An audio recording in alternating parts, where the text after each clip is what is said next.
Ok, vamos estudar agora sobre controle de fluxo.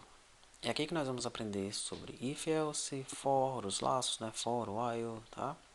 Nós temos então com o if, else. Já utilizamos em alguns exemplos. Vamos aqui para mais alguns, tá? Variável A igual a 1. Variável B igual a 2. Variável C igual a 3. Então vamos lá. Se A for igual a 1, print A. Se não, print C.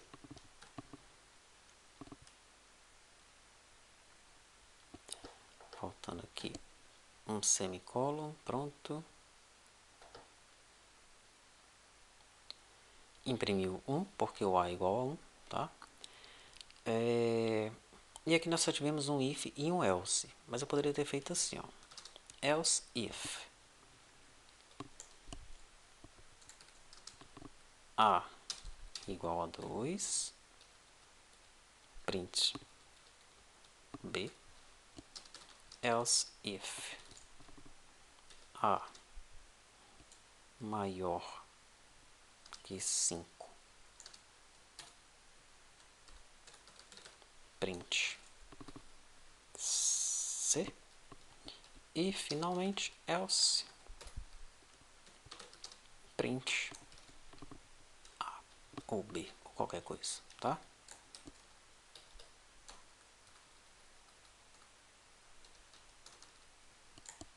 Nada. Então você pode ter uma série de else if, tá? Não tem contagem para isso aqui. Só vai depender da tua lógica, tá? Então vamos colocar o A aqui igual a 15, por exemplo, e ver o que é que vai acontecer. Tá faltando alguma coisa aqui.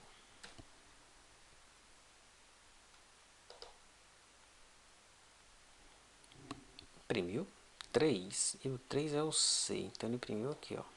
O A maior que 5, tá? Vamos colocar agora o A igual a 0. Ver o que vai acontecer. Imprimiu nada, porque o A não é 1, o A não é 2, o A não é maior que 5, então ele veio no else, tá? Então é isso, né? O if é muito simples de se utilizar. A estrutura de controle mais simples de utilizar é o if. Vamos agora para o for, né? Estrutura for.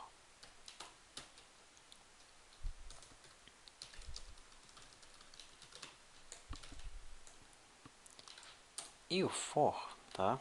Nós também já implementamos o for em alguns exemplos aqui nas videoaulas anteriores, né? O for é um laço, é algo que vai se repetir algumas vezes, tá? Então, vamos lá. For, como é que é a estrutura do for? Ele tem que ter o bloco de início e de fim, que são as chaves, mas nós temos que definir primeiro uma variável que vai controlar o laço, tá? Vou chamar essa variável de i, mas pode ser qualquer coisa, tá? Normalmente, nós utilizamos o i de interação, né? De iteração, no caso, tá? Ele vai iterar em alguns itens aí, no caso, tá? Bom, mas esse nome não necessariamente tem que ser i, ok? Vamos deixar o i mesmo. Daí eu tenho que informar de onde ele começa a contagem. Eu vou começar de 1, tá? Não é necessário começar de 0. A maioria dos laços que nós implementamos, provavelmente a maioria começa do 0, mas não é obrigatório, tá? Então de i igual a 1, daí eu tenho que ter uma condição de parada do laço, que é o que eu vou implementar agora. Quando i for menor ou igual a 10, você para, tá? E finalmente, eu preciso dizer o que é que vai acontecer com i, tá? O i ele vai ser incrementado. Okay? Então são 3 itens aqui para que o for ele funcione. Primeiro você define a variável, que no meu caso eu defini como i, mas pode ser outro nome, tá? Depois eu defini a condição de parada, ele vai fazer até que i seja menor ou igual a 10. E depois eu defino o que acontece com o i. o i vai aumentar, vai diminuir, enfim, o que acontece com ele, tá? Perfeito. Durante o laço, ele vai imprimir o valor de i, ok? Vamos executar. Ah, tá. Ele não funcionou porque eu tenho que chamar esse cara aqui como uma função.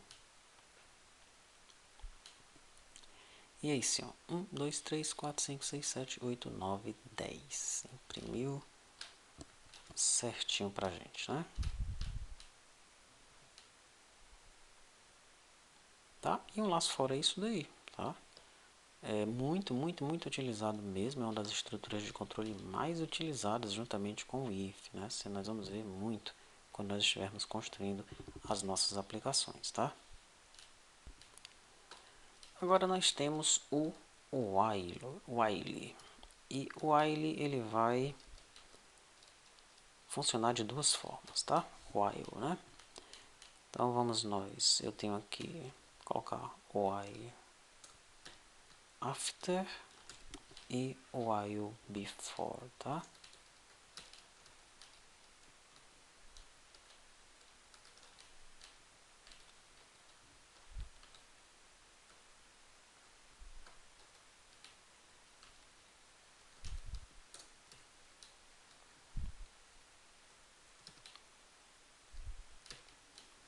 While after e while before.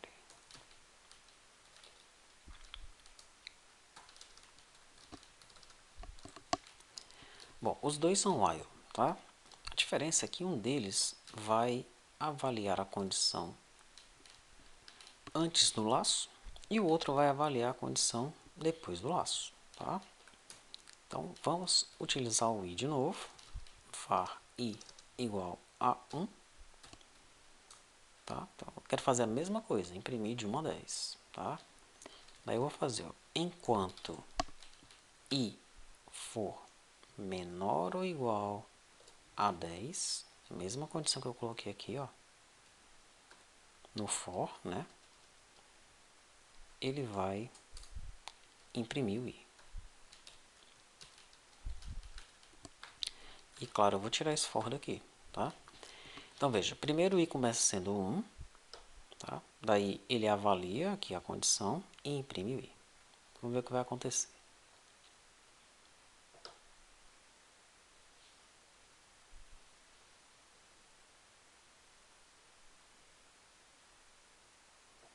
E ele entrou num laço infinito, tá? Por que isso aconteceu? Porque nós não estamos incrementando o i em momento nenhum. Aqui no for nós incrementamos o i aqui, ó.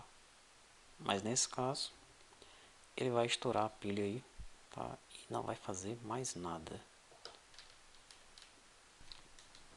E tá aí, né? Como esperado, aconteceu um problema.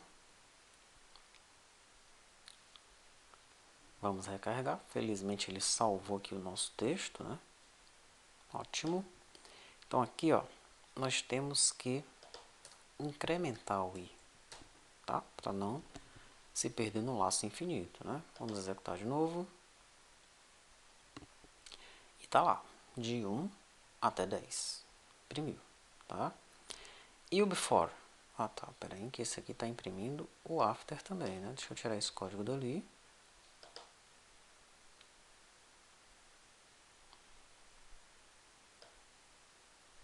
Então ele imprime ali o nada primeiro. Deixa eu comentar aqui algumas coisas já, né? Comentar esse if else.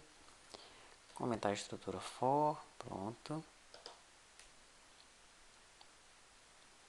Aí, então tá aqui. Ele imprimiu aqui o while before, no caso, tá? Que a gente está fazendo primeiro, né? Agora vamos implementar o while after, que é ligeiramente diferente desse aí, tá? Nós também vamos ter uma variável i, também vamos ter um controle, né, para incrementar o i, só que a gente vai começar da seguinte forma: do, e essa condição vem para cá. tá? Então, faça isso aqui, vai imprimindo o i, enquanto o i for menor ou igual a 10, tá bom? Vamos pedir para ele imprimir, para ele executar. E tá aí. Funcionou também tranquilamente, certo?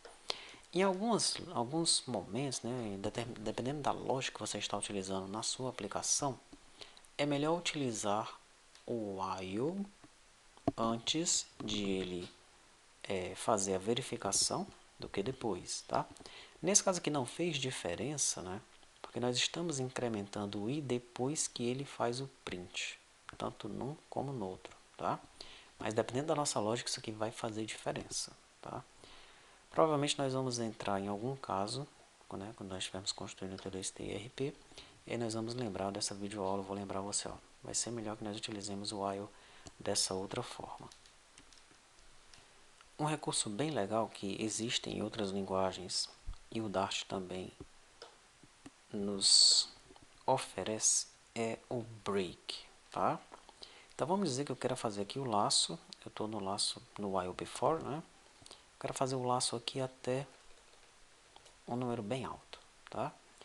No entanto, se i for igual a 25,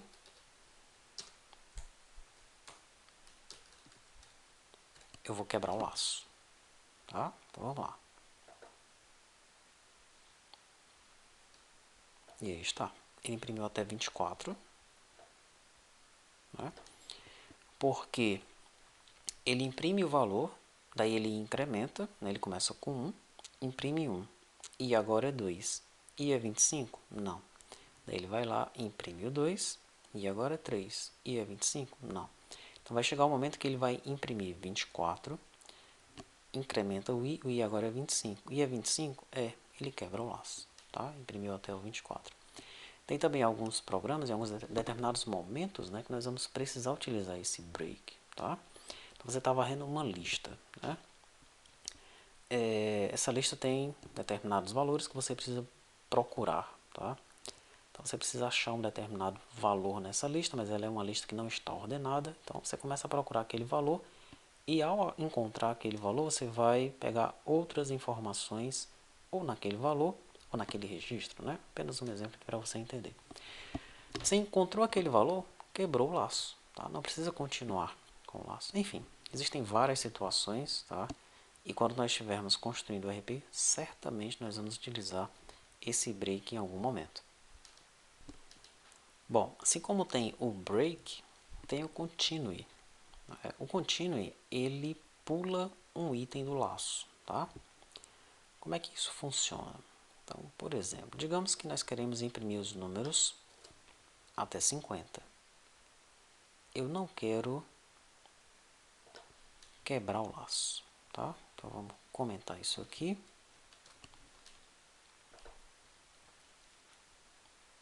Pronto, imprimi todos os números até o 50. Mas agora existe uma requisição para eu imprimir apenas os números pares. Como é que eu vou fazer para imprimir apenas os números pares agora, tá? Vamos pensar. Eu vou primeiro testar aqui, ó, se a divisão de i por 2 é, na verdade, se o resto da divisão de i por 2 é igual a 0. Né? Porque qualquer número que seja dividido por 2 não tem resto de divisão. Tá? Se for, daí eu imprimo i.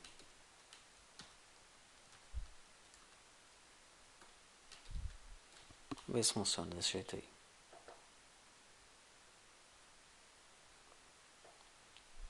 Funcionou. Né? Muito bem, mas o nosso objetivo aqui é analisar o continue, né? E se nós fizéssemos isso aqui, ó, colocássemos o print para fora, colocássemos um continue aqui, Será que ele imprimiria os números ímpares? Certamente. No entanto, temos que ter cuidado com um detalhe, né? Ele vai começar o laço, ele vai testar. Ah, esse número, ele é um número par? Não, então continue. Aí ele vem de novo, pega o mesmo número. Esse número é par? Não, então continue. E aí vai virar um laço infinito. Então nós temos que incrementar o i no começo dessa vez, tá? Como nós vamos incrementar ele no começo, eu vou começar o i com 0, tá bom? Vou rodar. E agora ele imprimiu os números ímpares, tá? Então ele vem aqui, imprime o 1, né? Porque o 1 é ímpar, tá? Então 1 mod 2 não vai ser 0. Então ele continua, no caso aqui ele só vai continuar se for par, né? 1 mod 2 é diferente de 0, então ele sai fora, vem e imprime 1. Aí ele vem, o próximo número é 2, né? 2 mod 2 é 0, o resto da divisão por 2 é 0, então ele apenas continua, ou seja, ele pula, tá? Ele pula, então ele não continua o código aqui embaixo, ele não imprime nada. Pula para o laço, vem aqui, incrementa o i, verifica agora o 3. 3 é ímpar, ele não continua, ele vem para cá. Esse continue aqui é um termo até meio esquisito, né? Podia ser pule, jump, algo assim, tá? Porque o continue pode dar a entender para a gente que ele vai continuar o resto do código aqui, mas não, tá?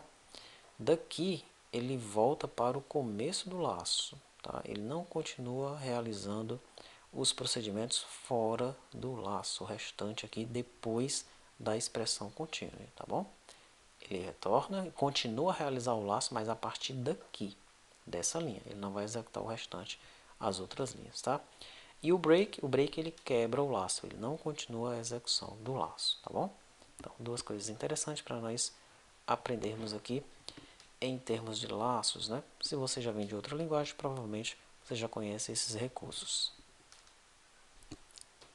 Ok, vamos agora para mais uma estrutura de controle, que vai ser a switch case, tá? Também bastante utilizada.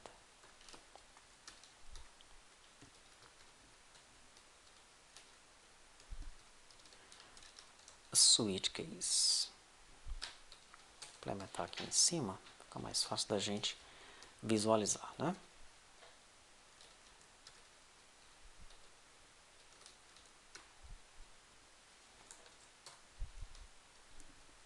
Só atenção aqui ao nome, né? É SWITCH.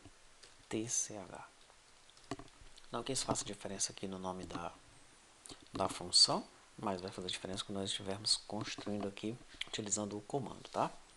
Então, por exemplo, var operação igual a login, tá? Então, switch operação. No caso aqui eu estou recebendo a operação, né, de uma forma estática, mas provavelmente eu vou receber essa operação aqui, ó, tá, como um parâmetro. E aí vem o case, tá? Se for login, faça alguma coisa. Se for logout, faça outra coisa. No final, você pode colocar um default para também fazer alguma coisa. E o que é esse faça alguma coisa, né? Então, por exemplo, pode ser print login. Aqui pode ser print logout. E aqui pode ser print default. Tá? E ele está reclamando. Né? Por que ele está reclamando? Porque depois de cada item nós temos que colocar um break. Tá? Break, opa. Menos no default. O default não precisa. Então vou executar. e ele imprime login. Poderia ter feito assim também, ó. Execute login. Execute logout. E aqui criar as funções, né? Void execute login e a void execute logout. Aí vem aqui print login e na outra print logout, tá?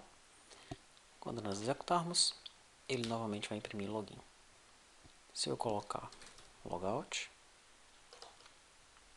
ele vai imprimir logout. Se eu colocar alguma coisa diferente, ele vai imprimir default, tá? Daqui, né? Nesse caso a gente não chamou nenhum método, simplesmente imprimimos default. E é isso, assim que funciona o switch case, né? Eu acho que é igualzinho como nós temos lá no Java, tá? Ou muito parecido. Então, para estruturas de controle, né? Controle de fluxo, isso aqui é suficiente, tá? Vimos aí o if e o else, vimos o for, vimos o while e o do while e vimos o switch case. Tá bom demais, tá?